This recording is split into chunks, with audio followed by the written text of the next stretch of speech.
Hello! ఎలా ఉన్నారండి అందరూ? ఇది సుబ్రహ్మణ్యేశ్వర స్వామి షష్ఠి రోజు తీసిన వ్లాగ్ అండి.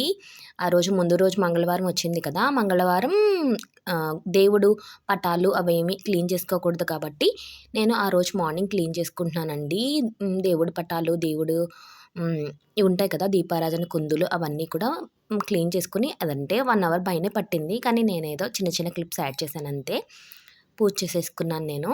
ఆ రోజు పూజ కంప్లీట్ అయిపోయిన తర్వాత లంచ్ ఇంకా బ్రేక్‌ఫాస్ట్ అవేమీ షూట్ చేయలేదండి. లంచ్ ఒక్కటే నేను వీడియో తీశాను. లంచ్‌కొచ్చేసి నేను గోంగూర పప్పు చేశాననమాట. అదే చూపిస్తున్నాను మీకిక్కడ. ఇది గోంగూర కడుగుతున్నానండి. గోంగూర చాలా మట్టుంది. ఏంటో మరి ఎప్పుడు ఇలా ఉండేది కాదు. ఈసారైతే చాలా మట్టుంది. అదే చూపిస్తున్నాను మీకు నేను. గోంగూర కడిగి ఇలా వాడదేవి పక్కన పెట్టేశాను.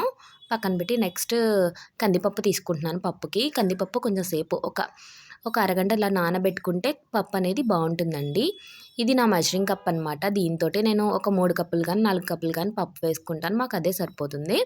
ఫస్ట్ నుంచి ఇదే నా మెజరింగ్ కప్పు. కందిపప్పు కడిగి ఒక అరగంట సేపు పక్కన పెట్టండి. నానుతుందనమాట. నానితే పప్పు చాలా బావుంటుంది. పప్పు కాబట్టి పప్పులోకి ఫ్రై ఏమన్నా ఉండాలనేసి పొటాటోస్ తీసి పక్కన పెట్టాను. నెక్స్ట్ కడాయి పెట్టి ఈ కడిగి పెట్టుకున్న గోంగూర ఉంది కదండీ! ఈ గోంగూరని కడాయిలోకి వేసి బాగా ఇలా చూసారు కదా! గరిటెతోటి ఇలా అంటే చాలు మగ్గిపోతుంది. ఇందులో ఆయిల్ కూడా ఏం వేయనవసరం లేదండి. ఇలా మగ్గబెట్టుకొని పక్కన పెట్టుకోండి సరిపోతుంది. మీన్‌వైల్ కందిపప్పు నానింది కాబట్టి ఇందులో కొంచెం పచ్చిమిరపకాయలు, కొంచెం ఒక స్పూన్ పసుపు వేసుకొని కుక్కర్ పెట్టేసుకోండి విజిల్ పెట్టుకున్న తర్వాత ఈలోగా టైం ఉంటుంది కాబట్టి నేను బంగాళదుంపలు కట్ చేసేసుకుంటున్నాననమాట. బంగాళదుంపలు కట్ చేసుకొని పక్కన పెట్టుకునేలోగా ఈలోపు కుక్కర్ చల్లారిపోతుంది కాబట్టి బంగాళదుంపలు కట్ చేసి పక్కన పెట్టుకున్నాను. కుక్కర్ కూడా చల్లారిపోయింది. కుక్కర్ లిడ్ ఓపెన్ చేసి ఈ మగ్గబెట్టుకున్న గోంగూర ఉంది కదండీ! ఈ గోంగూర అనేది ఈ పప్పులోకి వేసేసుకోండి. వేసుకున్న తర్వాత బాగా కలుపుకోండి. కలవాలి కాబట్టి. ఇది పుల్ల గోంగూర కాదండి. మామూలు గోంగూర. అందుకనేసని కొంచెం చింతపండు వేస్తున్నాననమాట. గోంగూర మగ్గబెట్టిన కడాయిలోనే కొంచెం చింతపండు నానబెట్టేసి చింతపండు పులుసు అనేది వేసేసాను. వేసేసిన తర్వాత బాగా కలుపుకోండి. నెక్స్ట్ పప్పుకు సరిపడా కొంచెం కారం కూడా యాడ్ చేసుకోండి. మనం పచ్చిమిర్చి వేసినప్పటికీ కూడా కారం కూడా వేసుకుంటే పప్పు అనేది బావుంటుంది.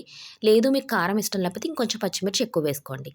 పప్పు ఉడుకుతూ ఉంటుంది కాబట్టి మీన్‌వైల్ నేను తాలింపు పెట్టేస్తున్నాను. కొంచెం ఆయిల్, కొంచెం కొంచెం నెయ్యి వేసుకొని వెల్లుల్లిపాయలు, ఆవాలు, జీలకర్ర, మెంతులు, కరివేపాకు, ఎండుమిరపకాయలు అంతే. మీలో ఎంతమంది ఇలా నాకులాగా సిజర్స్‌తో కట్ చేస్తారు ఎండుమిరపకాయలు చెప్పండి? ఎందుకంటే చేయి మండుతుంది కదా! నేనైతే ఇలాగే చేస్తాను. ఇలా నాకులా చేసేవాళ్ళు ఎవరైనా ఉంటే కామెంట్ చేయండి. నెక్స్ట్ కొంచెం కరివేపాకు కూడా వేసుకొని పోపంతా బాగా వేగిన తర్వాత పప్పు ఉడుకుతుంది కదండీ! ఉడుకుతున్న ఈ పప్పులోకి ఈ పోపు వేసేసేయండి. పోపు వేసేసిన తర్వాత నేను చెప్పాను. పాత వీడియోస్‌లో కూడా చెప్పాను. కానీ చెప్తున్నాను. ఎప్పుడైనా సరేనండి పప్పైనా ఏదైనా సరే తాలింపు పెట్టిన తర్వాత కూడా పొయ్యి మీద పెడితే పప్పనేది బావుంటుంది టేస్ట్. కొంచెం సేపు ఉడకనివ్వాలి. నెక్స్ట్ ఆలు ఫ్రైకి వేసేసుకుంటున్నాను. కడాయి పెట్టి ఆయిల్ వేసి ఈ పోపులన్నీ వేసుకున్న తర్వాత పోపు బాగా వేగాలి. వేగిన తర్వాత ఈ బంగాళదుంప ముక్కలు కట్ చేసి పెట్టుకున్నవి ఉన్నాయి కదా! అవి కూడా వేసేసుకోండి. వేసుకొని బంగాళదుంప ముక్కలనేవి చిన్న చిన్న ముక్కలు కట్ చేసుకుంటే మనకి త్వరగా మగ్గుతుందండి. అదే మీకు ఈ దాన్నేంటంటారు? అది అబ్బా! మర్చిపోయానేంటి? ఇది పప్పు ఉడుకుతూ ఉంది కదా! పప్పు బాగా ఉడికిందనమాట. వేరే బౌల్‌లోకి తీసేసుకుంటున్నాను. తీసుకున్న తర్వాత ఇలాగా ఒక స్పూన్ గాని, ఒక 2 స్పూన్లు గాని వేసుకొని అలా వదిలేసేయండి. పప్పు సూపర్ ఉంటుంది. అసలు నిజంగా ఎంత టేస్ట్‌గా ఉంటుందంటే అంత టేస్ట్‌గా ఉంటుంది. ఇప్పుడు ఆలు కూడా వేగిపోయినాయి అనమాట బంగాళదుంపలు. ఇది నాన్ స్టిక్ కాదు కదండీ! అందుకనే పట్టేసింది. ఇందాక గుర్తు రాలేదన్నది అదే నాన్ స్టిక్. అయినా బానే ఉంటుంది. నాన్ స్టిక్ అయితే ఆయిల్ కూడా తక్కువ పడుతుంది. ఇవాళ లంచ్‌లోకి పప్పు, గోంగూర, ఆలు ఫ్రై. ఇవాళంటే ఇవాళ కాదు షష్ఠి రోజుననమాట. దాని తర్వాత భోజనం అయి చేసిన తర్వాత కొంచెం సేపు రెస్ట్ తీసుకొని ఈవినింగ్ 4:00కి కొంచెం టీ తాగాను. అల్లం టీ పెట్టుకున్నాను ఇవాళ. అందు గురించి అనేసనే వీడియో తీశాననమాట. అదే చూపిస్తున్నాను మీకు కూడా. నేనైతే అస్సలు టీ పర్సన్ అయితే అస్సలు కాదండి. నాకు పెద్ద ఇష్టం కూడా ఉండదు. నాకు కాఫీ అంటేనే ఎక్కువ ఇష్టం అనమాట. కానీ ఆ రోజు కొంచెం తాగాలనిపించింది టీ. అందుకనేసనేది టీ పెట్టుకున్నాను. మీలో ఎంతమందికి అల్లం టీ అంటే ఇష్టం? కామెంట్ చేయండి. ప్లీజ్ సపోర్ట్ చేయండి. అస్సలెవ్వరూ లైక్ చేయట్లేదు. పెద్దగా వ్యూస్ రావట్లేదు. సపోర్ట్ చేయండి ఫ్రెండ్స్. నెక్స్ట్ టీ తాగేసాను. టీ తాగేసిన తర్వాత ఇంకా ఈవినింగ్ అనమాట.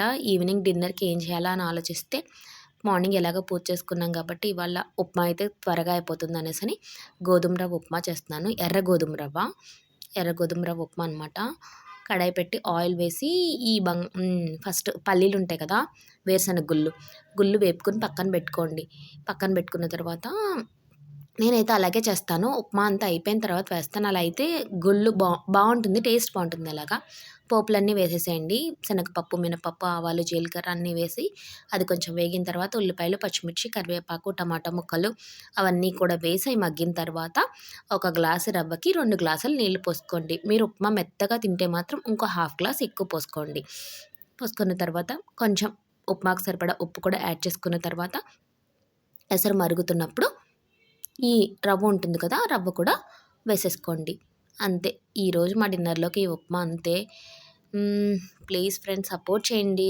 Please like, share and subscribe. Comment చేయండి. ఏమన్నా మిస్టేక్స్ ఉంటే చెప్పండి. ప్లీజ్ సబ్స్క్రైబ్ చేసుకోండి. సపోర్ట్ చేయండి.